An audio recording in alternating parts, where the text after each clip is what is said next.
Boa noite, meus irmãos, muita paz. Nós estamos chegando ao final do ano de 2020, graças a Deus, e a nossa casa de oração continua todas as segundas-feiras realizando a nossa reunião às 20 horas, mesmo que de forma virtual. Agradeçamos a Jesus por essa feliz oportunidade de nos reunirmos, mesmo que de longe, mas através dos nossos pensamentos, a fim de que nós possamos orar, aprender, estudar e crescer com Jesus. Nós agradecemos imensamente por essa oportunidade bendita. E para dar início à nossa reunião da noite de hoje, nós vamos ouvir uma música do nosso companheiro Esdras, e logo após o nosso companheiro Alexandre fará a prece inicial para nós. É com você, Esdras.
Caríssimos irmãos, vamos nesse momento fechar nossos olhos para fazermos a nossa prece inicial, elevando nossos pensamentos a Deus, a Jesus, a espiritualidade maior,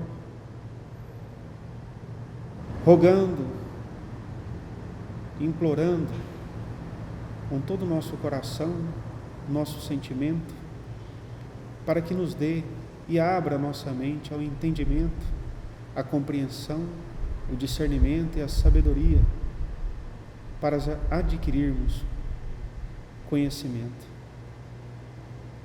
Pai nosso que estais no céu, santificado seja o vosso nome. Venha a nós o teu reino. Seja feita a vossa vontade, assim na terra como no céu. O pão nosso de cada dia dai-nos hoje. Perdoe as nossas dívidas, assim como nós perdoamos os nossos devedores. Não nos deixeis cair em tentação, mas livra-nos de todos os males, porque é teu o reino, o poder e a glória para sempre. Assim seja. Meus irmãos, então, dando sequência à nossa reunião da noite de hoje, nós estamos contando com a colaboração do nosso companheiro Rômulo para nos trazer uma mensagem através da sua interpretação à luz dessa doutrina maravilhosa que nos acolhe. É com você, Rômulo. Olá, pessoal.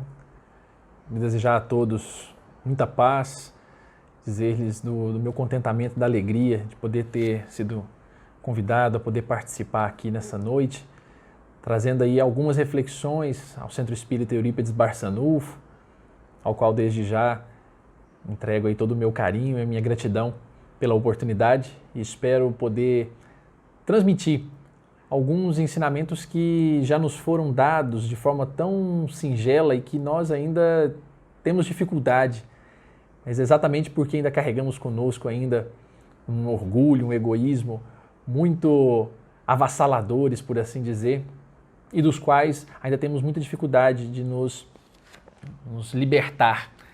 Então, o tema de hoje nós vamos falar sobre o perdão.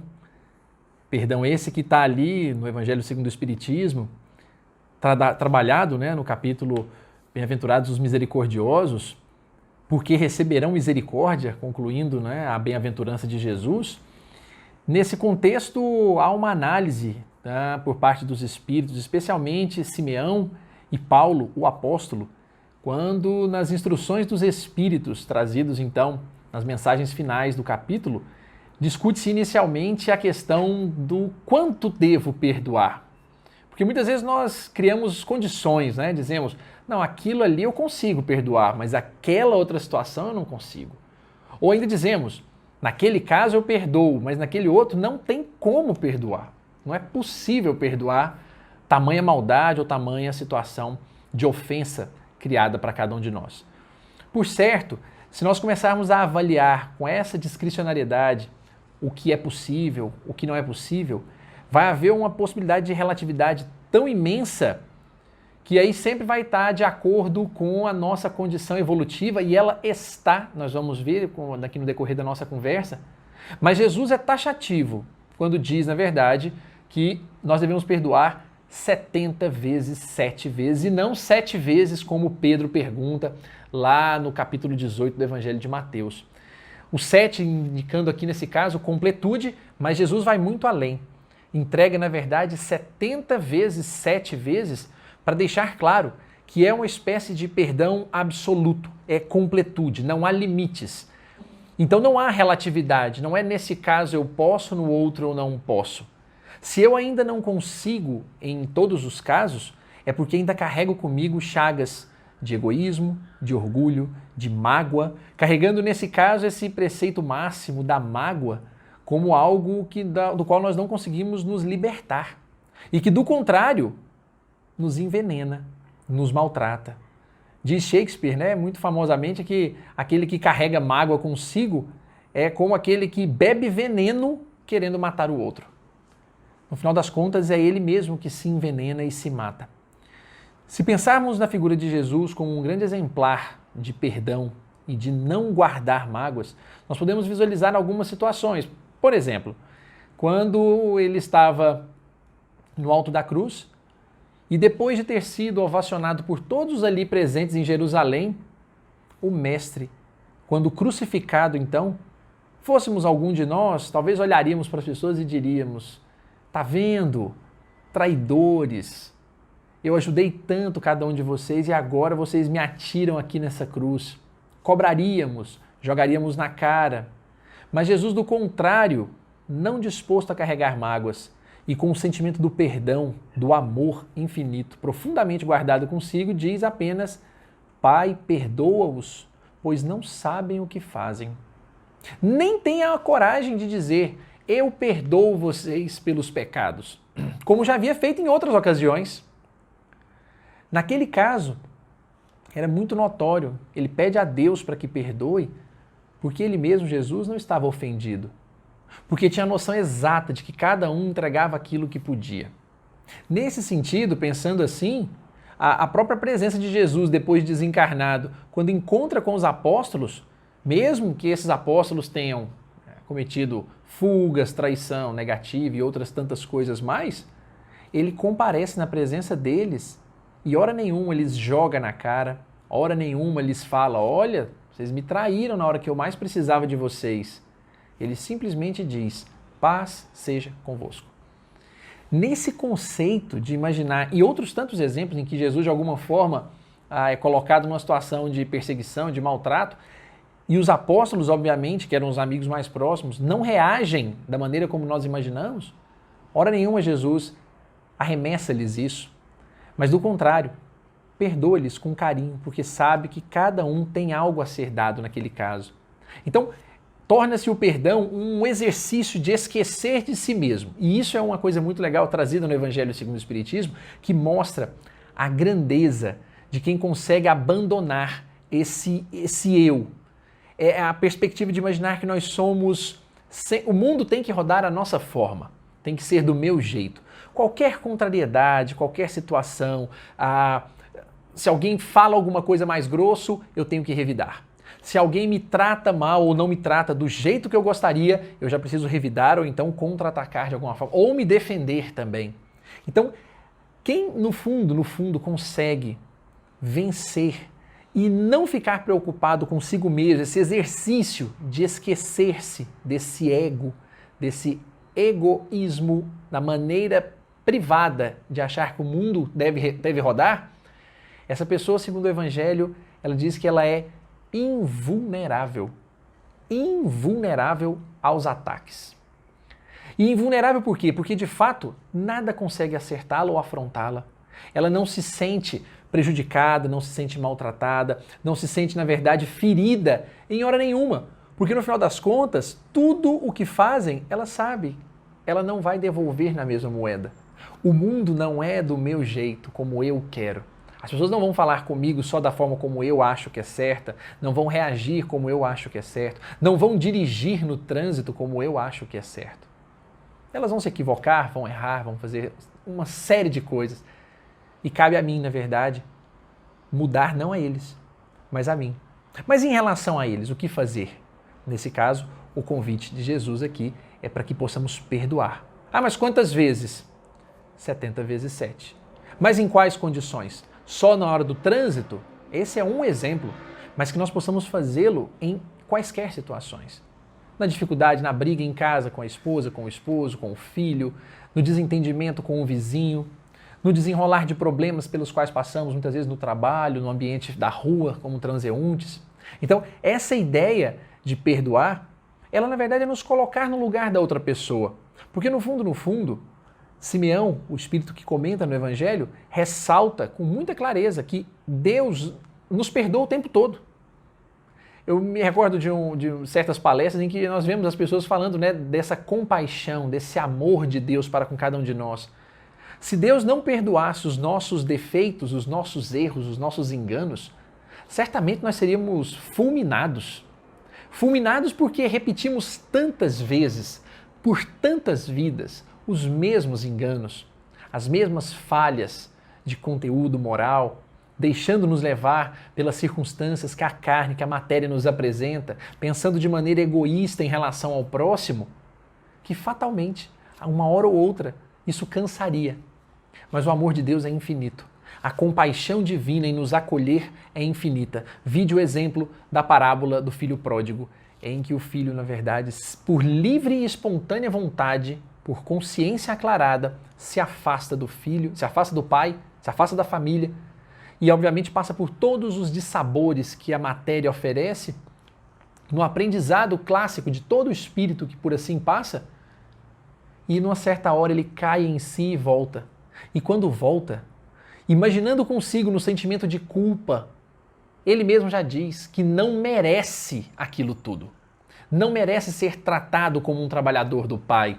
Não merece ser tratado como um filho, porque ele havia abandonado, havia se dedicado ao mundo e não a Deus, não ao pai. Mas o que se vê é uma cena surreal contada por Jesus numa época em que ainda mais espantoso era. Porque o pai corre ao encontro do filho. Corre. O que não era comum. Os filhos é que deveriam apresentar o seu sentimento aos pais. E mais do que isso, o filho não só corre ao encontro, como beija o filho por várias vezes. Um pai beijar o filho, ou seja, simbolicamente indicando aí as figuras do amor, era algo extremamente ligado à feminilidade, à maternidade, mas esse pai, esse Deus que transcende, que Jesus nos ensina, acaba conseguindo perdoar o filho, não falando, vem filho, eu te perdoo por tudo que você fez de errado, eu não ligo. Ele age em forma de amor, mostrando que o perdão efetivo não é apenas do que se fala, nem necessariamente do que se pensa, mas do que se faz verdadeiramente nesse sentido. Então, Deus nos perdoa constantemente. A grande pergunta é, por que nós não somos capazes, então, de perdoar aquele que conosco erra? Aquele que falha conosco, seja no dia a dia, seja numa situação endurecida, em que, obviamente, muitos causam males gravíssimos, gravosos dentro de nossas casas. É aquela hora em que, obviamente, as experiências pelas quais passamos nos remetem à ideia de por que estou passando por elas. O que foi, na verdade, que aconteceu para que essas pessoas fizessem isso comigo? E aqui vem, obviamente, um recado trazido, inclusive, por Neio Lúcio, no livro Jesus no Lar, em que esse espírito narra uma série de cultos do Evangelho no lar em que Jesus, juntamente com seus apóstolos, seus amigos, faziam já naquela ocasião, em conversas muito salutares, cheias de amor, na verdade, para discutir um pouco, falar um pouco sobre o Evangelho, entender um pouco a lucidez de todos aqueles ensinamentos, e Jesus contava-lhes histórias. Ali, Neio Lúcio comenta uma história chamada A Necessidade do Entendimento. Para que nós possamos avaliar aqui as circunstâncias do dia a dia, não aqueles casos mais graves, aos quais, obviamente, nós ainda remeteremos aqui em algum instante. Conta Jesus que um grande sábio, pregador de Jó, que tinha inclusive uma escola que estudava em Jerusalém, um certo aprendiz reclamando muito das pessoas nas ruas, que eram pessoas deselegantes, que maltratavam quando eles iam pregar ou que falavam coisas positivas, e as pessoas da rua, né, os atacavam. Ele então reclama com esse sábio, e o sábio então faz um convite. O convida a pedir esmolas nas ruas de Jerusalém. E saem os dois então pelas ruas de Jerusalém pedindo esmolas. Pede a um entrega, o outro faz com indiferença, mas não dá, finge que não vê. Mas um deles, no momento em que foi pedido, olha com um certo ar de superioridade, dá uma gargalhada e fala algumas palavras um tanto endurecidas para os dois e sai andando. Naquela hora o mestre então pega no braço do aprendiz e caminha com ele. E verificam que algumas quadras abaixo ele cai se contorcendo em dor profunda, com cólicas muito duras. Mais à frente, continuam no trabalho pedindo esmolas, quando então o Senhor os olha com um olhar extremamente frio, duro, indiferente, passa reto e não lhes fala nada. O aprendiz então segue o mestre e vão atrás daquele senhor. Quando percebe então que ele chega em casa, algumas pessoas vêm ao seu encontro, consolam-o e descobrem então que aquele senhor tinha uma filha que acabara de morrer. Continuam andando então e vão até uma praça. E ali, ao continuarem pedindo esmolas, um senhor lhes ataca, atira-lhes coisas em cima. E eles então saem, se afastam e ficam no aguardo. E percebem, na verdade, que se trata ali de uma pessoa com processos de loucura avançado. E por fim, ao final do dia já, depois de várias situações, encontram então uma pessoa que lhes fala uma série de impropérios, lhes atira, na verdade, palavras muito ofensivas, e eles então ficam aguardando até que descobrem então com os comerciantes locais que aquele senhor era um comerciante também e estava ali numa situação de falência, acabaram de perder todas as coisas e não tinha outras estruturas financeiras para sustentar a família. Daí a forma como atacou a cada um deles. Obviamente, nenhuma dessas circunstâncias justificam por si só. Mas o que o sábio diz ao seu aprendiz na sequência é mostrando que nós possamos desenvolver em nós a necessidade do entendimento, de compreender que aquele que fere provavelmente já foi ferido anteriormente. Aquele que maltrata já deve ter sido também maltratado anteriormente. E isso se aplica inclusive a nós. Quando maltratamos alguém, provavelmente saímos de casa já um pouco mais endurecidos. Brigamos em casa, tivemos alguma dificuldade no trabalho, no trânsito, onde quer que passemos. E alguém há de nos perdoar. E se não o fizer é porque também não tem o entendimento sobre o que estamos fazendo. Brilhantemente, o sábio ainda diz ao seu aprendiz que a ovelha que bale e que chora à noite, atrapalhando o nosso sono, é também aquela que já sente que está indo para o abatedouro. Então que nós possamos raciocinar sempre, quando percebermos que as pessoas estão se equivocando conosco, ao invés de retrucarmos, levarmos a mágoa conosco ou devolvermos na mesma moeda, no famoso eu não levo desaforos para casa, lembremos que essas pessoas talvez tenham sido maltratadas e acabaram, na verdade, guardando consigo, não conseguindo mudar a forma de receber aquilo e acabam devolvendo ao mundo da mesma forma que receberam. Esse sentimento de compaixão faz nos perguntar, ante o mal que o mundo nos oferece, que bem eu posso fazer? Porque fazer igual o mundo faz, isso é o comum. Como dizia Jesus, isso, já ele explicava, isso os gentios também o fazem. Quer dizer, as pessoas que não estão inteiradas ainda com toda essa realidade espiritual também o fazem. E nós? O que os espíritas, o que os cristãos em geral, todos, podem fazer? Fazer o mesmo que o mundo oferece? Isso não nos torna diferentes. O que nos torna efetivamente especiais é o conhecimento que tudo isso nos agrega e que nos permite ao menos pensar e dizermos com clareza, se isso é um mal que me entregam, devolverei o mesmo mal? Muitos dirão, mas é muito difícil. É fácil falar, mas e o fazer? Obviamente, segundo o Livro dos Espíritos, essa transformação ela se dá por meio de esforços insignificantes. E são insignificantes no início porque são exercícios. Se todos os dias nós deixarmos, na verdade, nos afrontarmos, queremos retrucar, devolver com violência, nunca levarmos o chamado desaforo para casa, certamente isso vai se tornando mais difícil, porque vai se consolidando como um caráter nosso. Mas a partir do momento que começamos a repensar a forma como vamos reagir, em casa inicialmente, com o cônjuge, com os filhos, com alguém que trabalha conosco, com a mãe, com o pai, com pessoas mais próximas, depois com aqueles que estão na rua, com quem nos encontramos. A partir do momento que começarmos a alinhar melhor a nossa reatividade, passaremos então não mais a reagir, mas a agir. E não, obviamente, carregado aqui de algum sentimento maléfico ou que cause algum tipo de dano, mas um outro sentimento. Diante do mal que me oferecem, que bem eu posso fazer? Porque simplesmente não retrucar pode ser algo importante para começo de conversa. Mas como diz também no Livro dos Espíritos, o bem que podemos fazer também é responsabilidade nossa. E será que já não estamos aptos a fazer algum bem àquele que já faz o mal, mesmo que inconsciente? Ou, obviamente, como falamos aqui, também nos casos de consciência.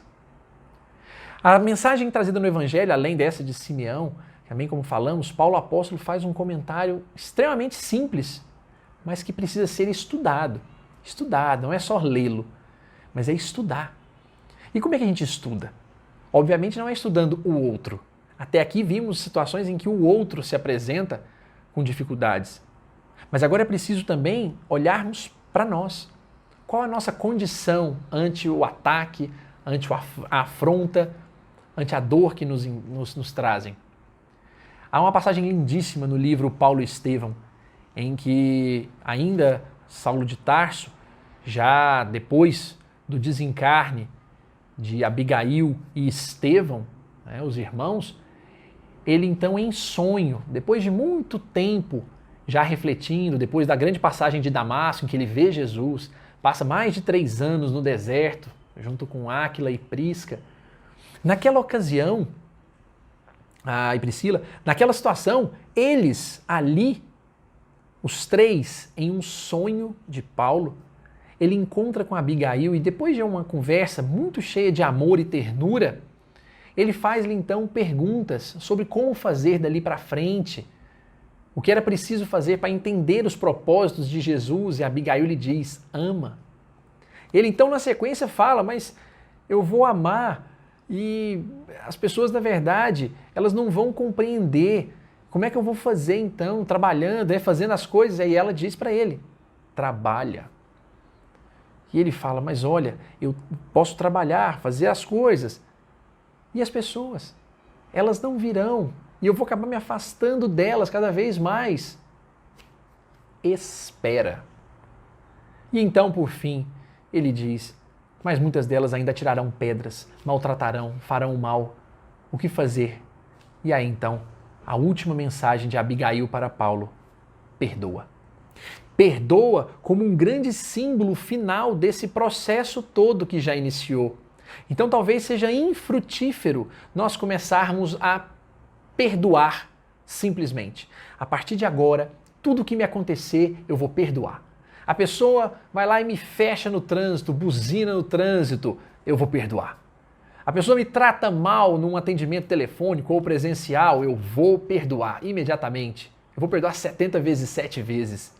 Se começarmos nessa proposta, provavelmente estaremos fazendo apenas de boca para fora, que também é um comentário trazido no Evangelho quando diz do perdão de boca e o perdão de coração. Nesse sentido, simplesmente dizer eu perdoo, mas lá dentro carrega consigo, ou fala a respeito daquela situação com aspereza, com dureza, não atendemos ao grande propósito que o Evangelho nos convida quando diz que o perdão é uma espécie de presente a si mesmo, não é ao outro. O perdão não liberta o outro, como diz Epiteto, né, nas suas obras. O perdão liberta a nós mesmos. Eu não estou, porque obviamente o ofensor, se eu disser, eu te perdoo, muitas vezes ele pouco está preocupado com o nosso perdão. Mas quando nós verdadeiramente perdoamos, nós nos sentimos livres, libertos daquela situação, daquela condição endurecida. E quando assim conseguimos fazer, sem o perceber, já estamos realizando aquilo que Paulo havia sido então sugerido, havia recebido como sugestão de Abigail, porque estamos amando, inclusive, o inimigo. E aqui está o grande segredo para aqueles que causam-nos ofensas muito duras e muito severas. Não é amar, como diz o próprio Evangelho segundo o Espiritismo, amar o inimigo como se uma pessoa da minha mais alta ternura fosse. Longe disso, não é esse o convite. Mas se nós já conseguimos não desejar o mal, se nós já conseguimos não querer o mal, se nós já conseguimos rezar por aquela pessoa, se nós aceitamos que, obviamente, aquela pessoa está numa condição que precisa de aprendizado, se não torcemos e nem achamos bom quando algo ruim acontece, isso já são passos do amar ao próximo. Conforme consta lá no Evangelho, algumas sugestões. Amar o inimigo, perdão. Então, nesse sentido, a ideia de amar fechando o ciclo é exatamente esse. Nós amamos, trabalhamos em prol disso, movemos nosso espírito em prol disso, esperamos o momento oportuno daquela alma que também não tem o seu tempo, está realizando ainda erros consigo mesmo e com os outros, esperamos o tempo dela e, por fim, perdoamo-as por isso, porque não sabem o que fazem. Porque nós, se soubéssemos com clareza tudo o que há de nos acontecer pelos erros que cometemos, não faríamos. Daí a grandeza de Jesus ao dizer, perdoa-os, pois não sabem o que fazem. Porque se soubessem, nós não faríamos, de jeito nenhum. Então, fica-nos aqui como uma reflexão final, imaginar-nos então, se numa situação em que somos ofendidos, somos mesmo ofendidos? Somos aqueles que, na verdade, estão sendo as vítimas da circunstância?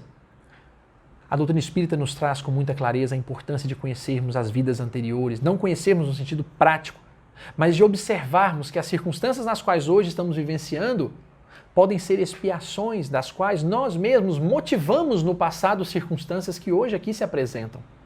E muitos desses que nós um dia maltratamos, humilhamos, ainda não conseguiram adquirir a condição do perdão.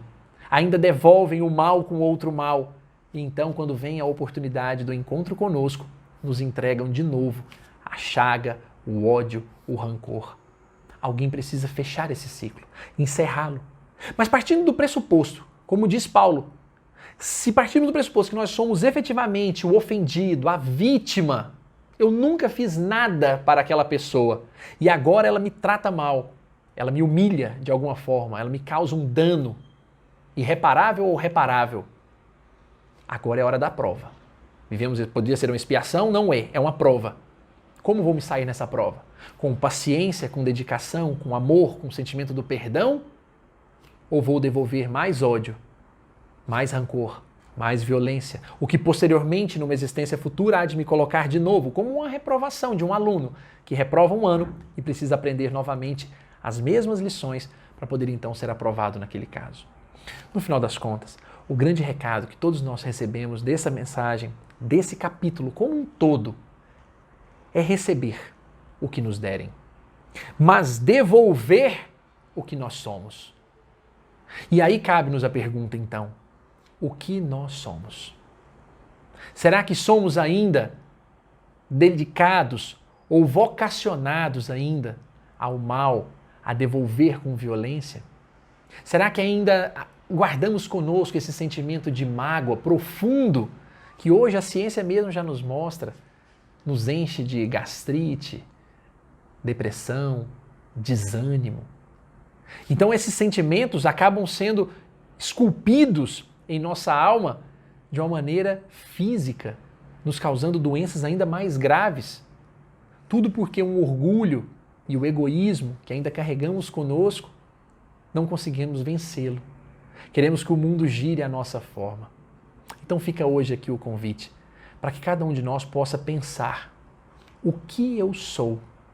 Porque o que me entregam do mundo, eu sei que o mundo vai me entregar exatamente isso que nós vemos nos noticiários, assistimos no contato com as pessoas, percebemos que numa relação ética as pessoas pouco se preocupam. Basta ver quantos ainda maltratam, quantas pessoas, obviamente, estacionam em vagas que não se pode, sentam-se em lugares onde não podia porque eram destinados a outras pessoas, aproveitam-se de alguma forma da esperteza para poder ganhar vantagem, mesmo que isso prejudique alguém, sonegam, furtam, maltratam. Obviamente, pouco se importando com o mundo alheio e preocupados apenas com seu próprio mundo, com a sua própria circunstância. Pensando desse jeito, estas pessoas certamente terão sim a oportunidade de reparar tudo isso perante a lei divina. A grande pergunta é, o que nós temos a ensinar? Talvez não a essas, mas ao mundo como um todo. Porque se continuarmos retrucando tudo o que nos fazem com a mesma violência, nossos filhos vão absorver isso. As pessoas que caminham conosco vão absorver isso. E vão tomar sempre isso com a certeza de que assim é que se faz. Alguns aqui poderiam até imaginar que isso se trata de ter sangue de barata, quando não é. É preciso sentir. Sentir e tomar então uma providência. E qual é a providência tomada? O Livro dos Espíritos nos indica. Obviamente, para vencermos o orgulho e o egoísmo, precisamos olharmos-nos, conhecermos-nos. Então é hora de procurarmos lá, como Santo Agostinho brilhantemente nos esclarece.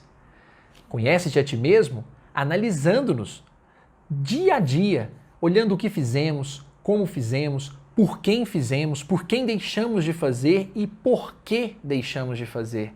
À medida que vamos nos conhecendo, essas ideias de que o perdão é impossível, é impraticável, não tem jeito, eu não consigo, passa a se tornar possível, passa a se tornar óbvio até quando começamos a perceber o bem que fazemos não ao outro, mas a nós. Fica então aqui o convite, enfim, para que nós possamos nos observar, nos enxergar melhor e compreendendo a nossa condição, podemos então lembrar da oração do Pai Nosso, quando fazemos muitas vezes da boca para fora e não prestamos atenção quando dizemos: Pai, perdoa-nos as nossas ofensas, assim como nós perdoamos a quem nos tem ofendido. Não é uma permuta, uma troca simplesmente. Se eu perdoar, o Senhor me perdoa. Porque como já dissemos, Deus perdoa sempre. Mas Pai, perdoa-nos as ofensas, assim como nós perdoamos, indica que à medida que conhecemos um pouco mais, e esse perdão então se avoluma, se torna cada vez maior, então os nossos erros, as nossas falhas, elas vão sendo aos poucos dissipadas, como também o apóstolo já dizia, o amor cobre a multidão de pecados. Que possamos aos poucos corrigirmos-nos, para que assim possamos então desenvolver esse amor, trabalhando pelo próximo, esperando e certo de que cada um tem o seu tempo de evolução, que não nos cabe transformá-los, mas mudando a nós mesmos, nós conseguiremos, enfim, perdoá-los. Perdoar a cada um que nos ofende, porque obviamente não deixaremos mais, retomando o nosso início, não deixaremos mais que essas coisas no mundo nos afetem de alguma maneira. Muito obrigado a cada um, que Jesus possa nos inspirar nessa tarefa sagrada de transformar o nosso mundo, mudando a cada um de nós primeiro. Fiquem com Deus e uma excelente noite.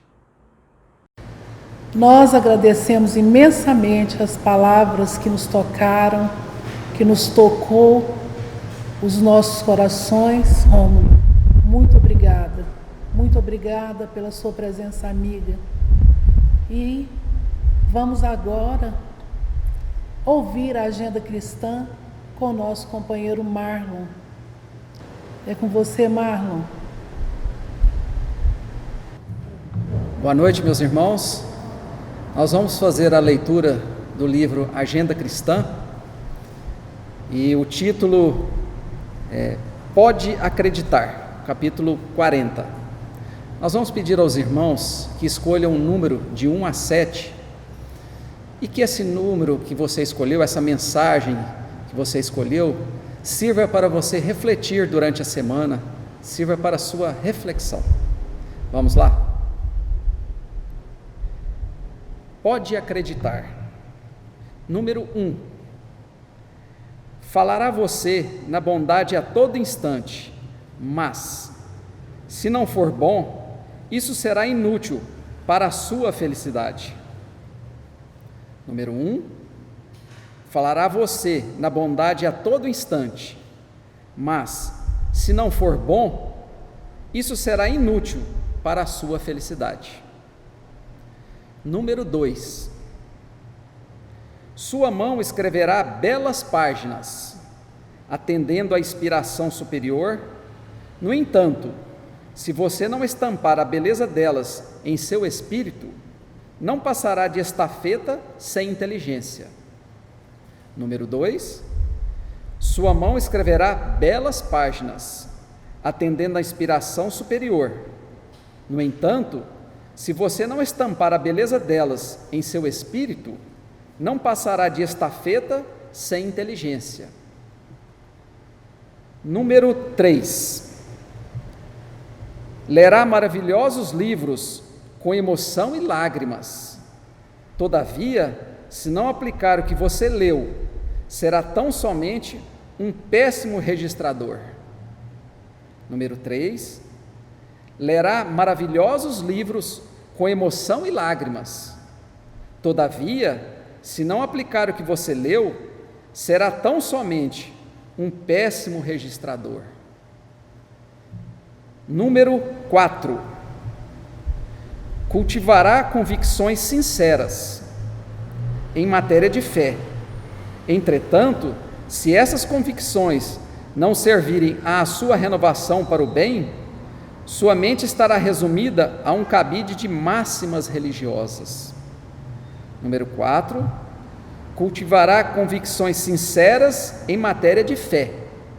Entretanto, se essas convicções não servirem à sua renovação para o bem, sua mente estará resumida a um cabide de máximas religiosas. Número 5. Sua capacidade de orientar disciplinará muita gente, melhorando personalidades. Contudo, se você não se disciplinar, a lei o defrontará com o mesmo rigor com que ela se utiliza de você para aprimorar os outros. Sua capacidade de orientar disciplinará muita gente, melhorando personalidades. Contudo, se você não se disciplinar, a lei o defrontará com o mesmo rigor com que ela se utiliza de você para aprimorar os outros. Número 6. Você conhecerá perfeitamente as lições para o caminho e passará, ante os olhos mortais do mundo, à galeria dos heróis e dos santos. Mas se não praticar os bons ensinamentos que conhece perante as leis divinas, recomeçará sempre o seu trabalho e cada vez mais dificilmente. Número 6 novamente. Você conhecerá perfeitamente as lições para o caminho e passará, ante os olhos mortais do mundo, à galeria dos heróis e dos santos. Mas se não praticar os bons ensinamentos que conhece, perante as leis divinas, recomeçará sempre o seu trabalho e cada vez mais dificilmente. Para terminar, o número 7. Você chamará a Jesus Mestre e Senhor. Se não quiser, porém, aprender a servir com Ele, suas palavras soarão sem qualquer sentido. Número 7. Você chamará a Jesus Mestre e Senhor. Se não quiser, porém, aprender a servir com Ele, suas palavras soarão sem qualquer sentido. Muito obrigado e uma boa noite. Estamos então, meus irmãos, na segunda etapa das nossas atividades da noite de hoje e contamos hoje com a nossa irmã Martinha para pedir a fluidificação das águas e o passe magnético. Martinha. Irmãos queridos, que possamos nesse instante elevar os nossos pensamentos até o Mestre amado Jesus, para sentir a presença desse amigo fiel, desse amigo que vem nos trazer as energias do espaço, nos fluidificando através do passe magnético. Que possamos, nós todos nós, encarnados e desencarnados, possamos nesse instante sermos magnetizados pelos nossos anjos de guarda, pelos nossos amigos espirituais, que todos os nossos centros de força sejam energizados, que essa energia vai penetrando no coronário, no frontal, no laringe, no cardíaco, no plexo solar, no esplêndido e no básico. Que delícia sentir essa energia, essa luz penetrando em todos nós, porque temos a certeza que os nossos amigos espirituais, os nossos anjos de guarda, estão aqui junto com o Mestre amado Jesus e junto com Maria Santíssima. Oh, como é maravilhoso, como é bom, como é maravilhoso ter essa alegria espiritual, ter a certeza que nós estamos recebendo tanta energia. Oh, como os nossos amigos estão sorrindo, porque sabe que nós temos a certeza que somos amparados por todos e sentimos a presença de todos, que a nossa casa, que os nossos amigos possam receber nesse instante as nossas vibrações e receber os passes magnéticos dos nossos amigos espirituais, e a nossa água que está aí em nossa garrafinha possa ser fluidificada, abençoada por toda essa equipe. Obrigada, Mestre. Obrigada, Eurípides de Barçanufo. Obrigada, amigos espirituais. Obrigada por tudo e que possamos dizer: Ave Maria, cheia de graça, o Senhor é convosco. Bendita sois vós entre as mulheres, bendito é o fruto do vosso ventre. Nasceu Jesus. Santa Maria, Mãe de Jesus, rogai por nós todos os dias, para que possamos reconhecer as nossas deficiências e corrigindo aos poucos, e nesse sentido, nesse instante, sentir essa frutificação tão maravilhosa, e que a paz do Mestre amado Jesus esteja sempre conosco, hoje, agora e sempre, e que assim seja.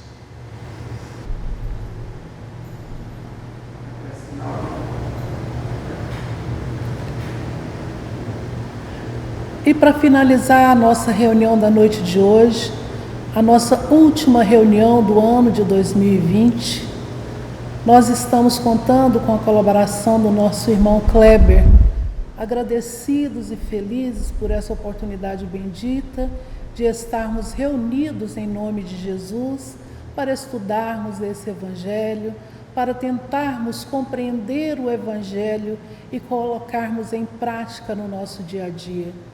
2020 se foi cheio de desafios, mas graças à misericórdia de Deus, aos Espíritos bondosos, nós continuamos aqui lutando, trabalhando para o bem comum.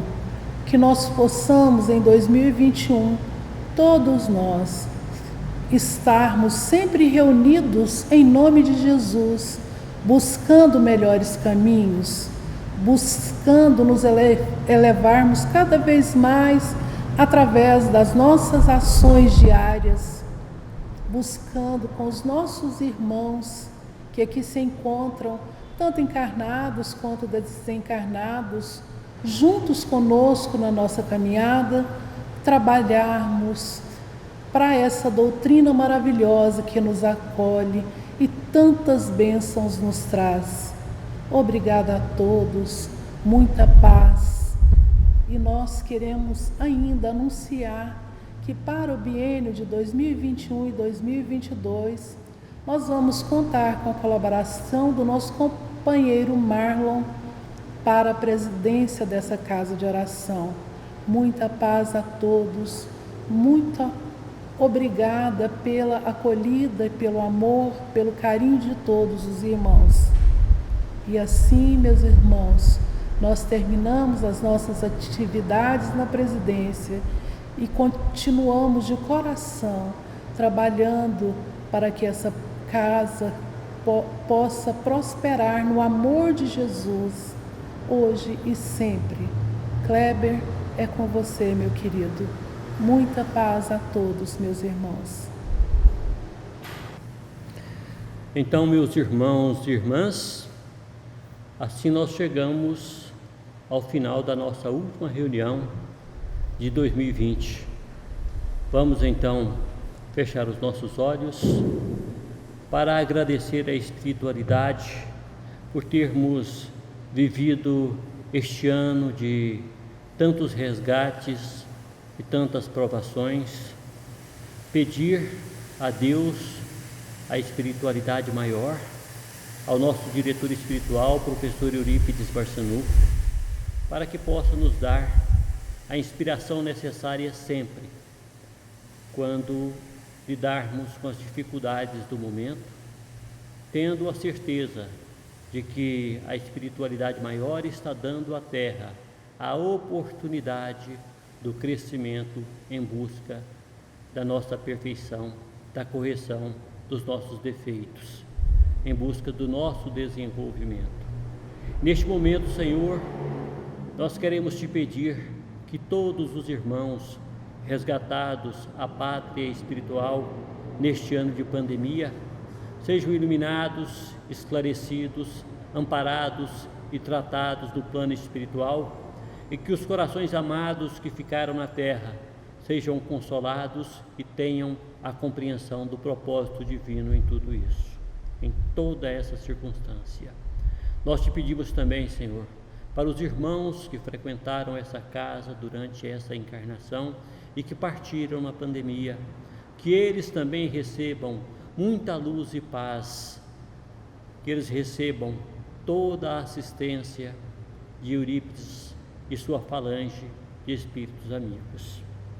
Nós te pedimos pela nossa casa nesse novo ano que se inicia, para que ela cumpra o seu papel de defensora da pureza da doutrina de Allan Kardec, de uma casa de renovação, de uma casa da prática da caridade, que nós possamos entender que a nossa casa é uma casa de práticas humildes e que essa humildade possa atingir também o coração de cada um que aqui passar. Muito obrigado por essa oportunidade dessa reunião.